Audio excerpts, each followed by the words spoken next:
Al concluir la misión de la Voyager 1 en 1990, y afuera de los límites de nuestro sistema solar, Carl Sagan sugirió, no por fines científicos, sino más bien filosóficos e intelectuales, que la cámara de la Voyager se girara hacia nosotros y nos retratara. El resultado sería la foto más alejada de la Tierra, exactamente a 6.000 millones de kilómetros. Podría decirse de cierta manera que fue la primera selfie global. Imagen que en Sagan arrancó la siguiente reflexión. Desde este punto tan distante de la Tierra, puede carecer de un interés especial, pero para nosotros es diferente. En nuestro hogar, eso somos nosotros. En él, todo aquel que quieres, todo aquel que conoces, todo aquel del que hayas oído hablar, todos los seres humanos que han existido, vivieron aquí sus vidas. El conjunto de nuestras alegrías y sufrimientos, miles de confiadas religiones, ideologías y doctrinas económicas, cada cazador y recolector, cada héroe y cobarde, cada creador y destructor de civilizaciones, cada rey y plebeyo, cada joven pareja enamorada, cada madre y padre, cada niño esperanzado, inventor o explorador, cada líder supremo, cada formador de moral, cada político corrupto, cada superestrella, cada santo y pecador en la historia de nuestra especie, vivió ahí, en esa mota de polvo suspendida en un rayo de sol. Carl Sagan, afamado divulgador científico, graficó bellamente en aquella reflexión el justo peso y lugar que ocupa el ser humano en este plano de la realidad. Precisamente el humano, entendido como el campo de la eterna batalla que se libra entre aparentemente dos fuerzas, una de las cuales nos convoca hoy en este video, una que, sin temor a equivocarme, atraviesa cada hebra del tejido que compone la experiencia humana, la tuya, la mía, la de todos, el mal. Así es, porque sin él, nada como lo conoces tendría sentido. Acompáñame hasta el final de este video porque es necesario que conozcas la razón de por qué el mal debe existir para que puedas trascenderlo. Hoy te sumerjo en la verdadera naturaleza del mal.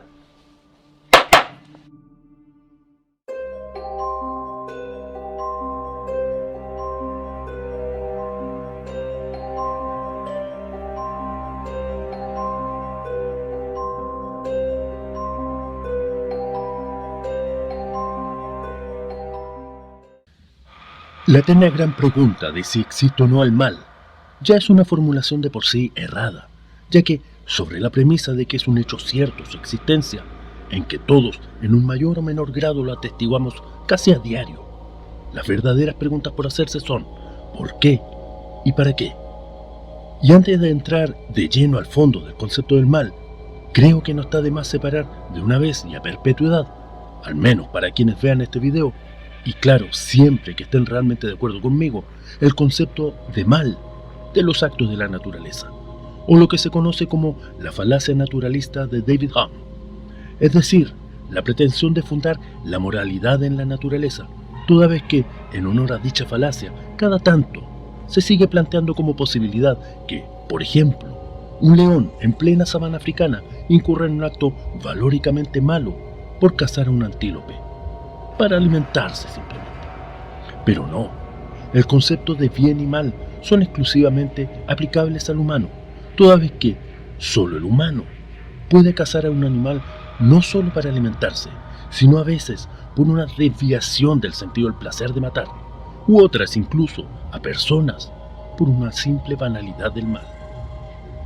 Ahora bien, el mal como concepto es amplísimo y puede ser abordado por infinidad de ramas filosóficas, religiones y doctrinas, por lo que, para fines de este video y comprender su naturaleza, lo examinaremos solo desde 4 ángulos diferentes: la visión griega clásica del mal, la escolástica, la de otras corrientes filosóficas como el utilitarismo y existencialismo, y finalmente, desde la vereda de la metafísica. Luego concluiremos con argumentos que explican por qué es necesario, en nuestra realidad, que el mal tenga cabida. Los griegos y su visión del mal. Para comprender la visión que los antiguos griegos como Platón y Aristóteles tuvieron del mal, debemos recurrir a la idea de eudaimonía, que no es más que el término griego comúnmente traducido como felicidad, bienestar, vida buena, florecimiento humano o prosperidad, como su traducción más precisa. Por tanto, lo bueno o correcto para los griegos era aquello que mantenía un estado de equilibrio, mesura o moderación. Para ellos, el mal era a menudo resultado de la ignorancia o el desequilibrio. Para Platón, el mal no es algo externo al hombre, no es una especie de fuerza o energía que inexplicablemente se le adhiere, como suele figurar en la tragedia griega, sino más bien una realidad. Y por tanto, el mal puede ser comprendido y evitado, pues atañe a la acción de un individuo, a su facultad de hacer o no hacer algo. El mal, en última instancia, compete a la libertad, pero a su vez esta depende del saber, es decir, en la medida que el sujeto adquiere conocimiento, decide siempre por el bien, y por el contrario, argumentaba que la ignorancia era la raíz del mal. En este sentido, se debe reconocer que el mal no está personificado unívocamente, pues atañe a ciertos factores que rompen el orden, el bien, al ser el mal una dimensión posible de las verdades. Por su parte, Aristóteles entendía el mal como carencia, por lo que el mal en sí no tenía causa ni formal, ni eficiente, ni final, solo causa material. Aristóteles, como discípulo, rechazó el intelectualismo moral de Platón, planteando que no toda maldad es ignorancia, no toda actividad psíquica se agota en el conocimiento. Planteó que, además del error cognitivo que Platón plantea, existe el error volitivo o ético. Solo eso logra explicar para Aristóteles el hecho que imputemos a otros y a nosotros mismos el haber actuado mal. Incluso la ignorancia es digna de castigo para éste, si se es responsable de ella. Sobre esa base, Aristóteles creía que el mal surgía cuando el equilibrio se rompía, es decir, toda acción que suponga a la consecución de su verdadero bien será una acción mala. El mal en la escolástica. Posteriormente, con la filosofía religiosa escolástica medieval, se agrega a esta sopa griega todo lo relativo a un concepto maniqueo de un mundo perfecto, el reino de Dios versus el mundo del hombre, en el que por naturaleza se cae en el pecado, justamente porque se cae en el desequilibrio o falta de mesura. Con esto, lo que se obvia es el hecho de que el mal en el humano viene dado muchas veces por su propia forma de relacionarse con el entorno o por estar bajo determinados contextos, cae en conductas malas. Lo que el psicólogo social Philip Zimbardo denominó el efecto Lucifer en su libro del mismo nombre, nombrado así en referencia a Lucifer, el ángel favorito de Dios, que termina transformándose en Satanás. Muy por el contrario, en la escolástica, el mal siempre radica allá afuera, casi como por un objeto concreto o personificado por algo o alguien, siempre opuesto al bien y por tanto debe ser aniquilado, lo que a su vez conlleva el grave riesgo de que en ese proceso de aniquilación se comience a producir una identificación justamente con el mal que se busca aniquilar. Esto, a lo largo de la historia, es lo que ha quedado escrito con sangre en diversas guerras santas y de todo tipo, en el que el otro siempre es el malo porque no es de los míos, no sigue el bien, no sigue mi bien, y por tanto debe ser aniquilado. Otras perspectivas filosóficas. En el mundo de la filosofía encontramos una variedad de enfoques para abordar el mal, desde el utilitarismo, como la teoría ética que se centra en la maximización de la utilidad, o el bienestar general como el principio rector, para evaluar la moralidad de las acciones, tomando en cuenta las consecuencias a nivel colectivo y sin prejuicios hacia individuos o grupos específicos.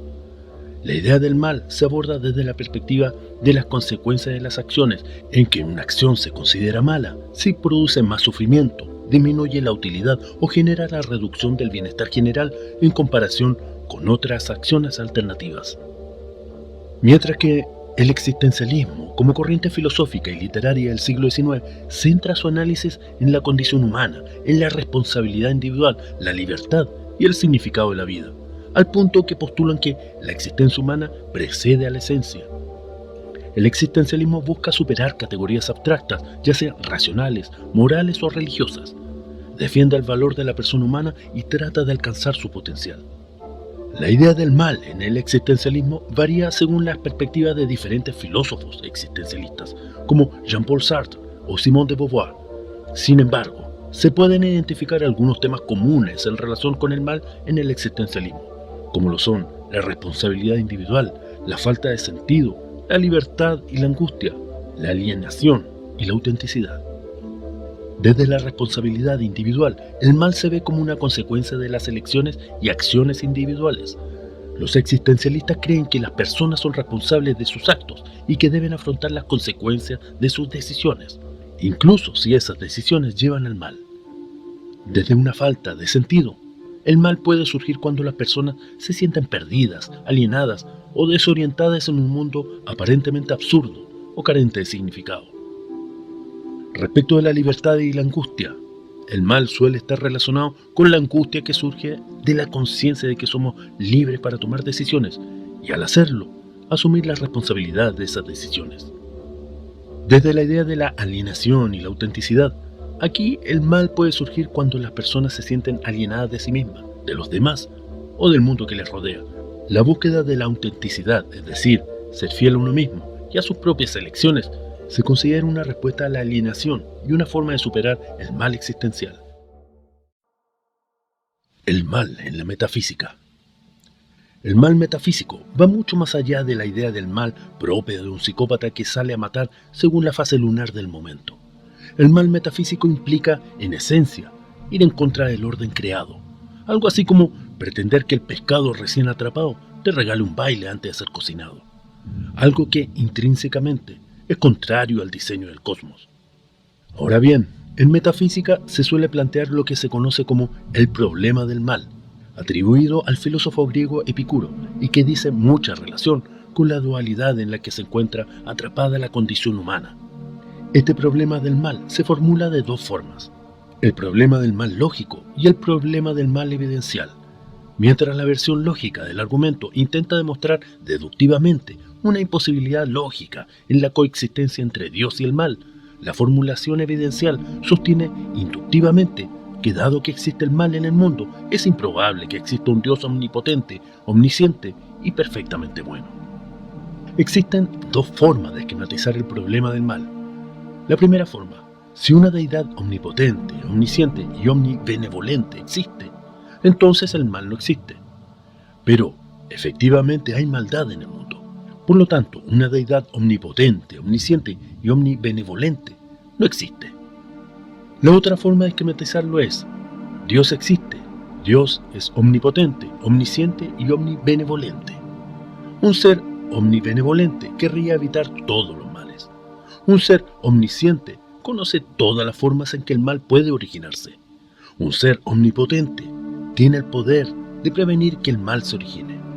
Un ser que conoce cada forma en que el mal puede originarse es capaz de prevenir su existencia, y quiere hacerlo, prevendría la existencia del mal. Si existe un ser omnipotente, omnisciente y omnibenevolente, entonces la maldad no existe. Sin embargo, el mal existe. Se produce, por tanto, una contradicción lógica. Por su parte, cuando Gottfried Leibniz, reconocido polímata alemán nacido en 1646, trató de encontrar una justificación al mal, afirmó que el mal metafísico no es algo sustancial, de lo contrario, se destruiría a sí mismo. Es más bien algo accidental, una privación consistente en la limitación e imperfección de todas las cosas. El mal moral es el pecado y los crímenes que incurre la voluntad humana. El mal físico es el castigo o la corrección en forma de enfermedad, dolor, injusticia y muerte. Estas tres formas de mal las aborda Leibniz en su Theodicee, para quien en el conjunto del mundo predomina el bien sobre el mal. Dios es bueno y es causa material del mal, que consiste en lo positivo, pero no causa formal de este, pues al crear el universo se produce una lucha entre los posibles para obtener el máximo de realidad, perfección e inteligibilidad. En otras palabras, para Leibniz, la idea de un Dios omnipotente, omnisciente y omnibenevolente es perfectamente compatible con la existencia del mal. Es más, lo permite con el fin de lograr un bien superior, proponiéndose al libre albedrío como tal bien superior. En este orden de cosas, si pretendiéramos desaparecer el mal, inherentemente se eliminaría a la vez el bien, y con ello nos quedamos sin el parámetro con el cual poder cualificar la propia conducta y la de los demás.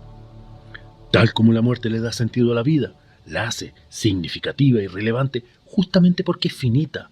Un día terminará y por tanto cada segundo cuenta.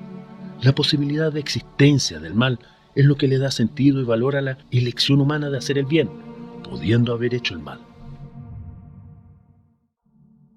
Marcus Singer, filósofo estadounidense, dice que una definición utilizable del mal debe basarse en el conocimiento de que, si algo es realmente malo, no puede ser necesario. Y si es realmente necesario, no puede ser malo.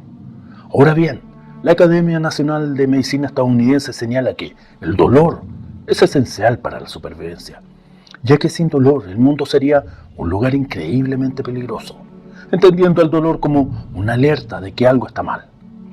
Si bien el mal no puede entenderse correctamente en una simple escala hedónica en la que el placer aparece como algo que suma y el dolor como algo que resta, sí sirve como base para comprender la naturaleza del mal y su razón de ser, ya que la esencia del hombre no es el bien ni el mal, el amor ni el odio, sino la tensión entre uno y otro, y los factores situacionales y de contexto en que se encuentren en determinado momento.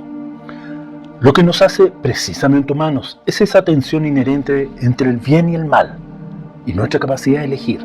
Así, el mal junto con el bien deben existir, ya que comprendiéndolo como los dos extremos de una misma cuerda, es que el aprendizaje a través del mal cumple su función, la de lograr la evolución espiritual del ser humano, su perfeccionamiento y su realización. Ahora te pregunto a ti, ¿el mal efectivamente forma parte del orden divino y como tal debe existir? Déjame tu opinión en los comentarios.